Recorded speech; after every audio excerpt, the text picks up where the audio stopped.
The judgment goes on to say this view is completely wrong.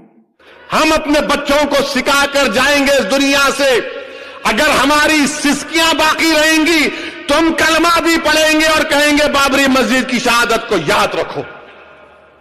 इसलिए कहेंगे कि मस्जिद के लिए नहीं बल्कि इंसाफ के लिए, इंसाफ के लिए। इस देश में रोजाना मस्जिद और दरगाहों के नीचे मंदिर होने के फर्जी दावे कैसे रुकेंगे? इन फर्जी दावों को रोकने के लिए सुप्रीम कोर्ट के जज साहब ने कुछ रास्ते बताए हैं और उन जज साहब का नाम है जस्टिस नरीमन। उन्होंने मस्जिदों में मंदिर होने के फर्जी दावों को रोकने के लिए कुछ कानूनी रास्ते बताए।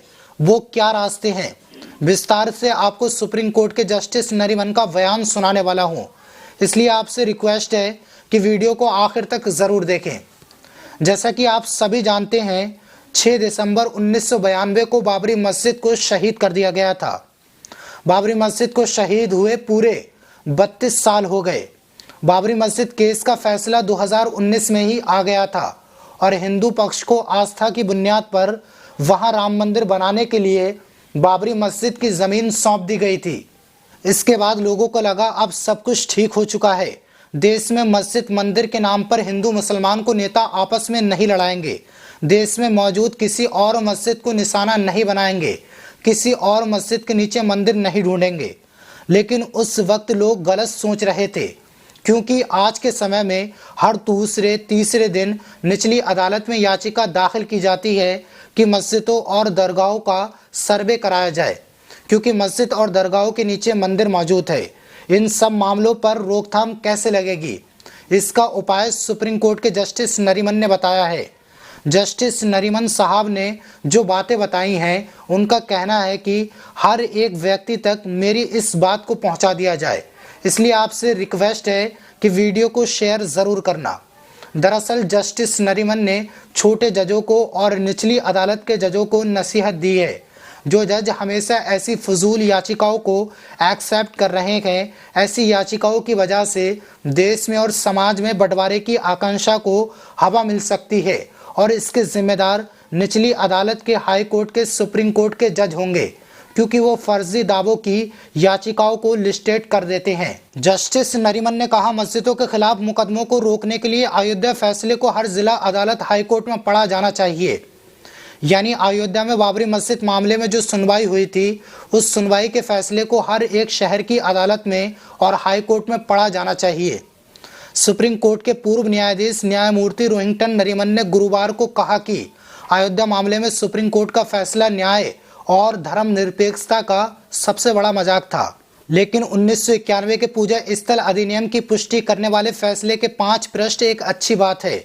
न्यायमूर्ति नरीमन ने आगे कहा कि अयोध्या विवाद पर संविधान पीठ के फैसलों के वे 5 पृष्ठ देश भर में चल रहे हैं मुकदमों का जवाब है, जिसमें उन मस्जिदों का सर्वेक्षण करने की मांग की गई जिनके बारे में कहा जाता है कि वे अतीत में मंदिरों के ऊपर बनाई गई थी। खबर में आगे लिखा है, बार एंड बेंच की रिपोर्ट के अनुसार जस्टिस नरीमन ने अपने संबोधन में बताया कि 1991 का कानून पूजा स्थलों को 15 अगस्त 1947 के समय की स्थिति में स्थिर रखता है।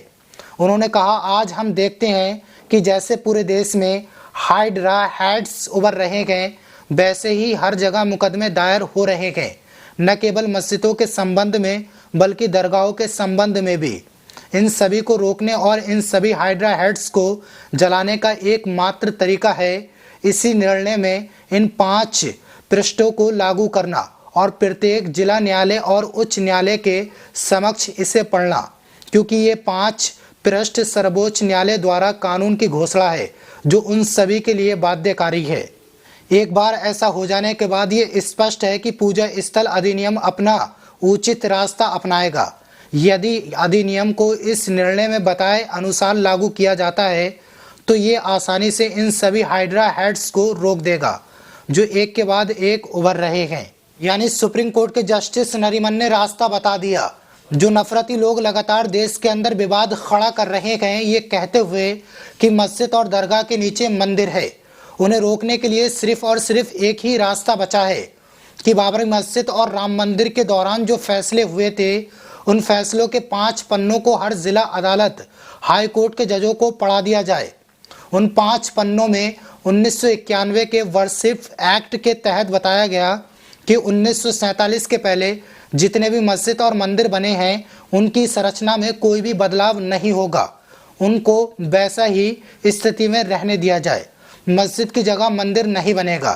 अब यही एक रास्ता बचा है जो निचली अदालत के जजों को पढ़ना चाहिए, वरना कोई भी नफरती याचिका दाखिल कर देगा कि इस मस्जिद के नीचे मंदिर है और जज सर्वे करने की इजाज़त भी दे देते हैं दूसरे पक्ष को सुने बिना।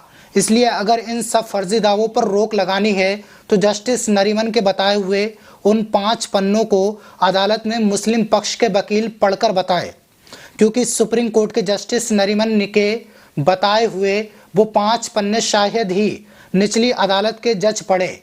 इसलिए मुस्लिम पक्ष के वकीलों को ही इस बात को जजों के सामने रखना पड़ेगा, तभी मस्जिद के नीचे मंदिर होने के फर्जी दावे रुकेंगे। जिस तरह से सुप्रीम कोर्ट के जस्टिस नरीमन ने अपनी बातें रखी वो बहुत ही काबिले तारीफ है, क्योंकि आज के समय में ऐसी बात रख पाना बहुत मुश्किल है। ऐसा मैं इसलिए कह रहा हूँ क्योंकि भारतीय जनता पार्टी की आइडियोलॉजी से जुड़ा कोई भी मामला अदालत में आता है तो ज़्यादातर जज उस मामले की सुनवाई करने से पीछे हट जाते हैं। इस कठिन दौर में जस्टिस नरीमन ने जो रास्ता बताया वो यकीनन काबिले तारीफ है और ऐसे जजों को सैल्यूट करने का दिल करता है। आप इस पूरे मामले पर क्या कहना चाहते हो? जस्टिस नरीमन साहब ने जो रास्ता बताया उस पर भी अपनी राय ज़रूर बताना। मिलूंगा आप सभी से अगले वीडियो में, तब तक के लिए शुक्रिया।